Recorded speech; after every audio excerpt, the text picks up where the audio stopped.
People who have been cheated on, what's the best revenge you got without ever being caught? I discovered Devin was cheating through his Apple Watch. We'd been together 4 years, living in the downtown loft he'd inherited from his grandmother. Devin was a freelance photographer who specialized in weddings. Ironic, considering what he was doing to ours. I worked remotely as a graphic designer, which meant I was home most days while he was out on shoots. The relationship had been perfect, or so I thought. Devin would come home with stories about bridezillas and demanding mothers-in-law. I'd massage his shoulders while he edited photos late into the night, bringing him coffee and takeout from his favorite Thai place. We talked about our own wedding someday, maybe something small and intimate in the mountains. I should have noticed the signs earlier, the new cologne that appeared in our bathroom, how he'd started going to the gym religiously after years of calling it pointless torture, the way he'd tilt his phone away when texting, claiming it was just boring work stuff, but I trusted him completely. Why wouldn't I? He photographed love stories for a living. The watch betrayed him on a Tuesday morning in March. He'd left it charging on the kitchen counter while showering, and a text notification lit up the screen. Last night was incredible. When can we do it again? Can't stop thinking about what you did to me. B. My stomach dropped. I knew every friend, client, and family member in Devin's life. There was no B who should be texting about incredible nights and sexual encounters. I screenshot the message and dug deeper. His iCloud was synced across all devices, and he'd never changed the password from the one I'd helped him set up years ago. What I found made me physically sick. Months of messages with Brielle, a makeup artist he'd met at a wedding in September. Photos of them in hotel rooms I recognized from his work trips. Videos I'll never be able to unsee. Plans for weekend getaways when he'd told me he was shooting destination weddings alone. Credit card receipts for lingerie that had never appeared in our bedroom. The worst part? She knew about me. They'd been mocking our relationship, calling me his boring roommate who pays half the rent. She'd joked about how clueless I was, how I probably did his laundry while he was out screwing her. They'd even made fun of the anniversary gift I'd given him, a vintage camera strap I'd spent weeks hunting down on eBay. One message thread made my blood boil. Devin complaining about having to come home to me after their hotel dates. She always wants to cuddle and talk about our day, he'd written. It's exhausting pretending to care about her stupid design projects. 4 years of my life. 4 years of supporting his dreams, networking for his business, even turning down a job offer in Seattle because he didn't want to leave his established client base. Instead of confronting him immediately, something calculated took over. Devin's reputation was everything in the wedding industry. His clients trusted him with the most important day of their lives. What would they think if they knew he was the type of person who cheated on his long-term partner while photographing their sacred vows? I spent 3 days meticulously documenting everything. Screenshots with timestamps, downloaded videos, saved location data showing when he was supposedly working but was actually at her apartment across town. I created a detailed timeline of every lie he'd told me, cross-referenced with his public social media posts. Then I remembered something crucial. Devin had a massive wedding booked for this weekend. The mayor's daughter. 300 guests, including half the city's social elite. Local news coverage. The kind of event that could make or break a photographer's career. That's when my plan crystallized. I knew Devin's workflow intimately. 4 years of living with him meant I understood every aspect of his business. How he prepared his equipment the night before big events. How he always brought backup memory cards labeled with the event details. How he created slideshow presentations to display during receptions, cycling through ceremony photos while guests dined. More importantly, I knew his weaknesses. Devin was brilliant with a camera but hopeless with technology. I'd set up all his cloud storage, organized his digital filing systems, even taught him how to use the presentation software. He trusted me completely with the technical side of his business. But I also knew something else, something that would make this revenge even sweeter. I discovered in his messages that Brielle had been pressuring him to leave me for months. She wanted him to move in with her, wanted to go public with their relationship, wanted to start planning their own wedding. Devin had been stalling, claiming he needed to wait for the right time. But the truth was simpler. He was terrified of losing half his equipment and business assets in a breakup. Wednesday night, while Devin attended his weekly photography meetup, which I now realized was probably a cover for seeing Brielle, I began phase 1. I accessed every device, every account, every platform he used. His MacBook, iPad, backup drives, cloud storage, social media accounts, client communication platforms. I downloaded everything related to his affair with Brielle, organizing it into folders by date and type. The evidence was overwhelming. Hotel receipts from weekends when he'd claimed to be shooting out-of-town weddings, photos of them together at restaurants I'd suggested for our own date nights, videos of them in bed, some filmed in our own apartment while I was visiting my sister, gift receipts for jewelry I'd never seen, flowers I'd never received, romantic dinners that had never included me. But the messages were what really destroyed me, not just the sexual content, but the emotional intimacy. He was planning a future with her. They'd looked at apartments together, discussed engagement rings, even started a shared Pinterest board for their dream wedding. He'd told her he was going to break up with me after the busy wedding season ended, claiming he needed the income from spring bookings to afford the transition. I can't keep pretending anymore, he'd written just 2 weeks ago. She's nice enough, but there's no passion. With you, I feel alive again. After the Wilson wedding, I'll end things with her. Nice enough. 4 years reduced to nice enough. But there was more. I discovered that Devin had been sabotaging my own career opportunities. The job offer in Seattle that I'd turned down, he'd contacted the company behind my back, claiming I was no longer interested and had personal issues that would affect my work. A freelance contract I'd been excited about had mysteriously evaporated after the client received an anonymous email questioning my reliability. He'd been systematically undermining my independence to keep me financially dependent on him. Thursday, I started building my weapon. Using my graphic design skills, I created what appeared to be a normal wedding slideshow template. Beautiful transitions, elegant fonts, romantic music. But embedded within the code were triggers, specific timestamps that would activate additional content. The slideshow would begin normally, displaying gorgeous photos from the ceremony. Guests would see the bride walking down the aisle, exchanging vows, sealing their union with a kiss.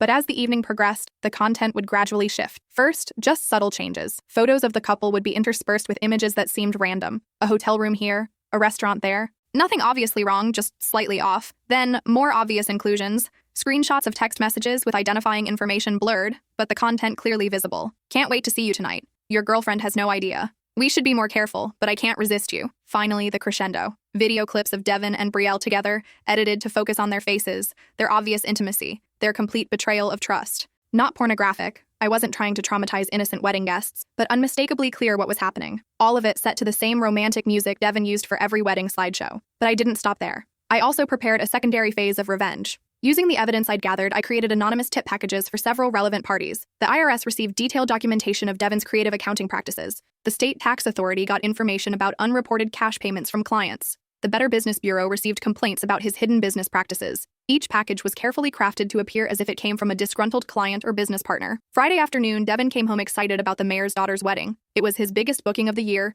with a fee that would cover our rent for 6 months. He'd been preparing for weeks, scouting locations, meeting with the wedding planner, coordinating with other vendors. This could change everything for us, he said, kissing my forehead while loading his equipment. After this wedding, I'll have enough prestige clients to raise my rates significantly. We could finally afford to buy a house, maybe start thinking about our own wedding. The irony was staggering. He was planning our future while secretly planning to leave me for another woman. I helped him organize his gear, making sure the modified memory card found its way into his backup equipment bag. He was so focused on his camera settings and lighting equipment that he didn't notice me switch out one of his standard presentation cards. "You're going to do amazing," I told him, and I meant it. He was about to give the performance of his lifetime. That evening, I also made a call to Brielle's workplace. Using a disguised voice, I informed her employer that she might want to check social media around 9 p.m. for something that could affect their business reputation. I didn't specify what, just planted the seed of concern. Saturday morning, Devin left at 6 a.m. for the ceremony setup. The wedding was at the historic downtown cathedral, with the reception following at the city's most exclusive hotel ballroom. I tracked his location through Find My iPhone. He really should have been more careful about sharing his location with me. While he was capturing the bride's preparations, I was conducting my own preparation. I researched every guest on the invite list, cross-referenced social media accounts, identified key influencers and local media personalities. I wanted to understand exactly who would witness what was about to unfold. The guest list read like a who's who of our city's power structure. The governor's family, federal judges, Fortune 500 CEOs, entertainment industry executives, social media influencers with millions of followers, and of course the local news crew covering what they expected to be the social event of the season. I also used this time to create multiple anonymous social media accounts, positioning myself to document and amplify the coming disaster. I set up screen recording software to capture everything as it unfolded online. By evening, I positioned myself at a coffee shop across from the hotel. My laptop was open, connected to the venue's public Wi-Fi. Devin always posted real-time updates to social media during events, showcasing his work to potential clients. His Instagram stories that night showed beautifully composed shots of the ceremony, the couple's first dance, guests mingling during cocktail hour. Everything was proceeding perfectly. At 8:30 p.m., Devin posted a photo of the technical setup. Multiple projection screens around the ballroom, displaying a continuous slideshow of ceremony photos while guests enjoyed dinner. The mayor's family looked radiant. The young couple appeared deeply in love. Everything was exactly as it should be. At 8:47 p.m., his Instagram story showed the happy couple's first dance, with guests gathered around the dance floor, phones raised to capture the magical moment. At 9:15 p.m., chaos erupted. Through the venue's large windows, I watched the first signs of confusion. Guests began pointing at the projection screens, their expressions shifting from curiosity to shock to outrage. Someone near the head table stood abruptly, gesturing frantically at the displays. Devin's face went white as he realized something was wrong. He lunged toward the equipment table, but the damage was already spreading. The slideshow had transitioned into its final phase, and 300 people were watching his affair play out in high definition across multiple screens. The bride's father, a prominent attorney known for his explosive courtroom theatrics, stormed toward Devin, shouting something I couldn't hear but could definitely read on his lips. The groom, a professional hockey player with a well-documented temper, had to be restrained by his groomsmen as he moved to intercept Devin's escape route. The mayor's wife, a former news anchor with an eye for scandal, was recording everything on her phone. Other guests followed suit, pulling out devices to capture what was quickly becoming the most dramatic wedding reception in the city's history. Devin frantically tried to explain, gesturing wildly at his equipment as if it had been possessed by malicious spirits. But technology doesn't lie, and the evidence was undeniable. His face was clearly visible in every compromising image and video. His name was attached to every incriminating message thread. Security arrived within minutes, escorting Devin out while guests continued filming. The local news crew, originally there to cover a society wedding, had found a much better story. I could see the reporter doing a live broadcast from the hotel steps, with Devon's humiliating exit playing in the background. My phone buzzed with notifications as videos began spreading across social media. Devon the Wedding Destroyer was trending within the hour, followed by Dubar's Mayor's wedding meltdown and cheating photographer. The footage was everywhere. Twitter, Instagram, TikTok, Facebook, even LinkedIn. But the real masterpiece was yet to come. Sunday morning, I pretended to sleep while Devon crept back into our apartment. He looked destroyed, hair disheveled, shirt wrinkled, face pale with exhaustion and humiliation. He sat on the edge of the bed and put his head in his hands, his shoulders shaking with what might have been tears. "The strangest thing happened last night," he said quietly, his voice hoarse. "Someone sabotaged my equipment. All my work, my reputation, everything I've built, it's gone." I rubbed his back sympathetically, fighting to keep my expression neutral. "That's terrible, honey. Do you have any idea who would do something like that?" He shook his head slowly. "The venue's reviewing security footage, but the technical staff said it looked like a software malfunction, like someone had programmed the slideshow to include those images. Of course, they couldn't find evidence of sabotage. I'd never touched his equipment directly. The modified memory card was indistinguishable from his standard backups, created using his own templates and file structures. Maybe it was a competitor, I suggested. Someone jealous of your success? Maybe, he said, but he sounded unconvinced. I just can't understand how anyone could have accessed my files. Everything was password protected. What he didn't know was that his phone had been buzzing all night with calls from Brielle. She'd seen the social media explosion and was panicking about her own reputation. Her employer had indeed checked social media after my anonymous tip, and she'd been suspended pending an investigation into her association with unprofessional conduct. Over the next week, the fallout was spectacular and far-reaching. Every wedding vendor in the city distanced themselves from Devon. The mayor's office issued a formal statement condemning unprofessional conduct and betrayal of client trust. The hockey players' team released their own statement supporting their players' decision to seek legal action for emotional distress. But the damage extended far beyond professional consequences. The story had gone viral nationally, picked up by entertainment blogs,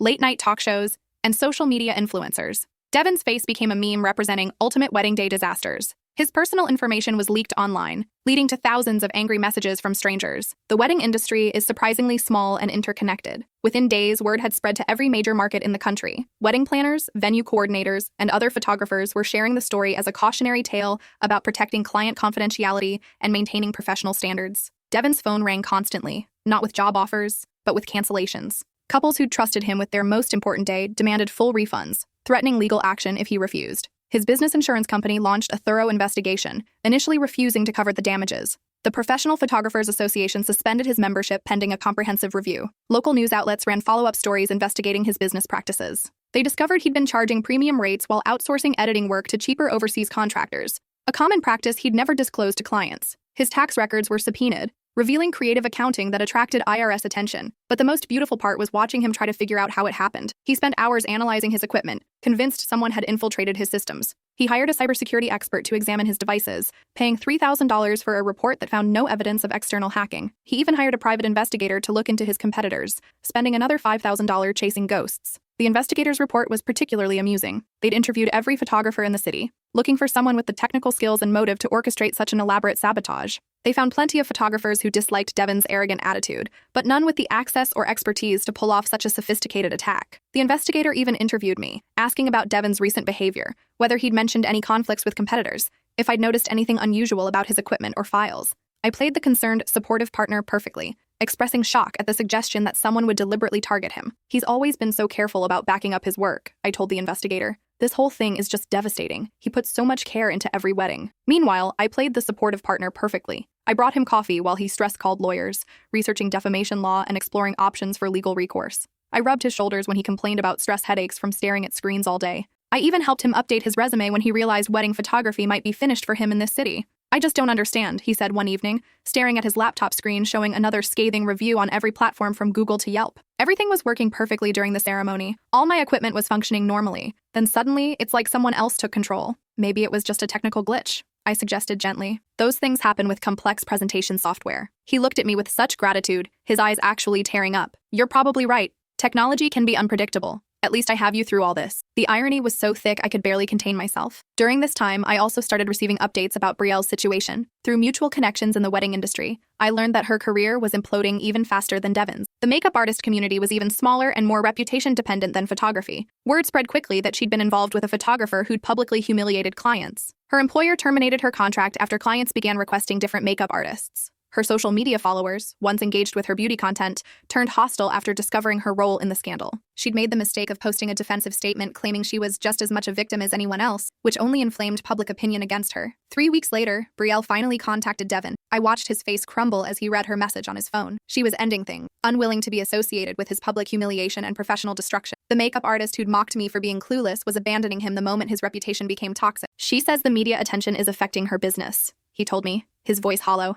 Her clients don't want to work with someone connected to the scandal. I held him while he cried, stroking his hair and making sympathetic noises. Inside, I was celebrating. The woman who'd called me boring and clueless had revealed herself to be exactly as shallow and opportunistic as I'd suspected. But then came the twist that made everything even sweeter. A week later, Devin received a letter from Brielle's attorney. She was threatening to sue him for defamation and emotional distress, claiming that his technical negligence had exposed her private communications and damaged her reputation. She demanded $50,000 in compensation for lost income and reputational harm. Devin was devastated. The woman he'd planned to leave me for was now trying to destroy him financially. He couldn't afford a lawyer, couldn't afford a settlement, couldn't afford anything beyond basic living expenses. She's claiming I deliberately included those messages to hurt her, he said, showing me the legal documents. She's saying I planned the whole thing to get revenge after she tried to break up with me. The beautiful irony was that Brielle was partly right. Someone had deliberately planned his downfall. She just had the wrong suspect. That night, I made his favorite dinner, homemade pasta with the expensive truffle oil he loved, and suggested we move to a different city for a fresh start. Maybe Portland, I said. You could try landscape photography instead of weddings. Get away from all this negativity. He agreed immediately, desperate to escape the social media nightmare that followed him everywhere in our current city. His name had become synonymous with wedding disasters and professional betrayal. As we packed our things over the following weeks, I came across his old photography awards and business cards, plaques from the Professional Photographers Association, thank you cards from grateful couples, business cards with his carefully crafted tagline, capturing love stories that last forever. Should we donate these? I asked innocently, holding up a crystal award for Wedding Photographer of the Year. Just throw them away, he said bitterly. They don't mean anything anymore. I placed them in the trash, watching 4 years of his career disappear into a garbage bag. He'd built his reputation one satisfied couple at a time, networking at industry events, cultivating relationships with wedding planners and venue coordinators. It had only taken one night to destroy it completely. The move to Portland took 6 weeks to organize. Devin's credit score had plummeted due to the lawsuit settlements and business loan defaults, making it difficult to rent a decent apartment. We ended up in a cramped one-bedroom in a less desirable neighborhood, a far cry from the downtown loft we'd shared. But the move also gave me the perfect opportunity to implement the next phase of my revenge. Before leaving our old city, I made sure to connect with several of Devin's former clients, not to cause more trouble, but to offer my services. I positioned myself as someone who understood their needs and could provide the technical support they required for future events. Word travels fast in the wedding industry, and soon I was getting referrals for graphic design work from the very people who'd blacklisted Devin. The irony was perfect. I was building my career on the ashes of his. Devin found work as a real estate photographer. Decent money, but a fraction of his former income and prestige. No more destination weddings, celebrity clients, or social media fame. Just empty houses and commercial properties, shot on a schedule determined by realtors and property managers. The work depressed him visibly. He'd gone from being the creative director of love stories to documenting vacant rooms and selling points. His artistic vision, once channeled into capturing intimate moments and emotional connections, was now focused on making kitchens look bigger and hiding water stains. It's honest work, he'd say when I asked how his day went, but his shoulders would slump with resignation. The adjustment to our new life was harder on him than I'd expected. Devin had always defined himself by his success, his reputation, his ability to charge premium rates for his artistic vision. Now he was just another service provider, competing with dozens of other photographers for basic real estate gigs. His self-esteem crumbled along with his income. He'd spend hours scrolling through social media, looking at wedding photographers in our new city, studying their work with a mixture of longing and bitterness. Sometimes I'd catch him watching wedding videos on YouTube, his face reflecting the life he'd lost. Meanwhile, I was thriving. I'd started freelancing for wedding photographers in our new city, using skills I'd learned watching Devin to build my own reputation in the industry that had rejected him. The irony was delicious. I was succeeding in the exact field where he'd failed so spectacularly. My first client was a young photographer just starting her wedding business. She needed help with social media marketing, client communication, and basic technical support. Within a month, I was managing her entire digital presence, booking clients, and even attending weddings as her assistant. The work was rewarding in ways I hadn't expected, helping couples preserve their most important memories, being part of their joy, witnessing genuine love and commitment. It felt like redemption after years of watching Devin exploit those same emotions for his own gain. But I was also strategic about my growth. I made sure to establish myself in different circles than where Devin might try to rebuild. I focused on younger couples, LGBTQ+ weddings, and alternative ceremony styles, markets that valued authenticity over traditional prestige. One evening, as I edited photos from a beautiful outdoor ceremony, Devin looked over my shoulder at my laptop screen. "You're really good at this," he said, his voice carrying a mixture of admiration and something that might have been envy. "Maybe you should consider doing it full-time." "Maybe I will," I replied, adding the final touches to a perfect sunset portrait of the bride and groom. What he didn't know was that I'd already booked 3 weddings for the following month, building my own client base through referrals and online portfolios. I was becoming everything he used to be, but with integrity he'd never possessed. The revenge was never just about the public humiliation, though watching his world crumble had been deeply satisfying. It was about rebuilding myself while he was forced to start over, knowing he'd lost everything because of his own choices and character flaws.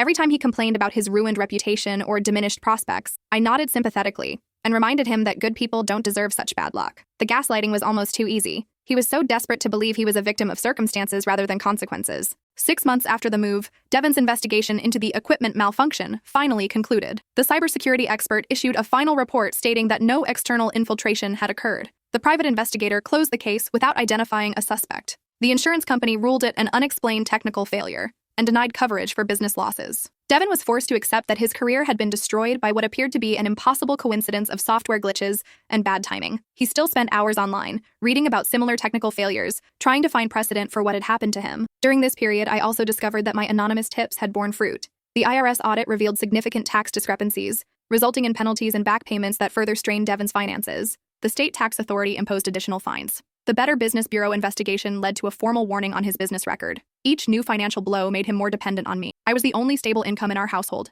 the only person who believed in his innocence, the only reason he could afford basic living expenses. The power dynamic had completely reversed. Sometimes I'd catch him staring at his old equipment, still trying to solve the mystery of his spectacular downfall. He'd moved his cameras and editing setup to a corner of our bedroom, but rarely used them anymore. They sat there like a monument to his former life, gathering dust and serving as a daily reminder of everything he'd lost. The best part was how completely he trusted me. I was his only ally in a world that had turned against him, the one person who believed in his innocence and supported him unconditionally. He had no idea that his boring roommate had orchestrated the most perfect revenge in wedding photography history. But I wasn't finished. A year after the move, I launched my own wedding photography business. I'd learned everything I needed from watching Devon, but I did it right, with proper contracts, transparent pricing, and ethical business practices. I started small, building a portfolio of satisfied clients who appreciated my honest approach. The contrast with Devon's former business model was stark. Where he had been secretive and manipulative, I was transparent. Where he had exploited trust, I built genuine relationships. Where he had charged premium rates for substandard service,